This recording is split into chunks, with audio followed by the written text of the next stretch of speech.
Daniel Carter టెక్సాస్లోని ఒక చిన్న పట్టణంలో సాధారణ జీవితాన్ని గడుపుతున్న ప్రశాంతమైన పాఠశాల ఉపాధ్యాయుడు 2018లో ఒక వర్షపు సాయంత్రం అతని ఇంటికి తిరిగి రాలేదు.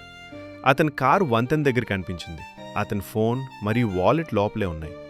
ఎటువంటి ఆనవాళ్లు లేకపోవడంతో మరియు మృతదేహం కనిపించకపోవడంతో పోలీసులు ఇది ఆత్మహత్య అని తేల్చారు. కేసును మూసేశారు మరియు డానియల్ లేడని ప్రపంచం నెమ్మదిగా అంగీకరించింది. కానీ అతని భార్య ఎమిలీ దాన్ని నమ్మలేదు. ప్రతిరోజు తన కొడుక్కు శుభరాత్రి ముద్దు పెట్టుకునే వ్యక్తి ఎప్పటికీ అదృశ్యం కావడానికి ఇష్టపడ్డని ఆమెకు తెలుసు.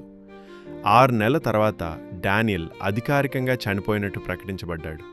ఎమిలీ బ్రతకడానికి చాలా కష్టపడి పనిచేసేది మరియు తన చిన్న కొడుకు నెమ్మదిగా తన తండ్రి ఎప్పుడు తిరిగొస్తాడో అడగడం మానేశాడు. 3 ఏళ్లు నిశ్శబ్దంగా గడిచిపోయాయి. ఆ తర్వాత ఒక రాత్రి సరిగ్గా తెల్లవారుజామున 2:17 ఎమిలీ ఫోన్ మోగింది. ఆ నెంబర్ ఎవరిదో తెల్దు.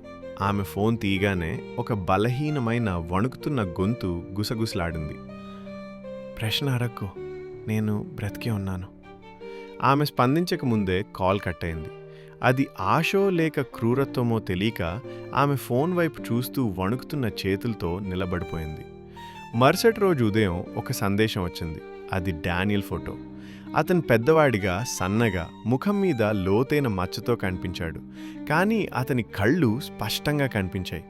అతను బతికే ఉన్నాడు. నిజం ఎవరూ ఊహించిన దానికంటే చీకటిగా ఉంది. చట్టవిరుద్ధమైన కార్మిక అక్రమ రవాణాలో పాల్గొన్న నేరస్తుల నెట్వర్క్ ద్వారా డానియల్ ఆ రాత్రి కిడ్నాప్ చేయబడ్డాడు. వారు అతని గుర్తింపును తుడిచిపెట్టి సంవత్సరాల తరబడి బందిఖానాలోకి నెట్టబడ్డాడు. కానీ ఇంటికి తిరిగి రావాలనే అతని సంకల్పం ఎప్పుడూ విరిగిపోలేదు. 3 సంవత్సరాలు డానియల్ ఒకే ఒక నమ్మకంపై జీవించాడు. అతను చనిపోతే అతని కుటుంబం వారిని విడిచిపెట్టాలని అనుకుంటాడు. ఆ ఆలోచన అతన్ని ఆకలి, భయం మరియు అంతులేని రాత్రుల ద్వారా ఊపిరి పీల్చుకుంది. శిబిరంపై పోలీస్ దాడి సమయంలో గందరగోళం చెలరేగింది మరియు డానియల్ ఆ క్షణాన్ని స్వాధీనం చేసుకున్నాడు.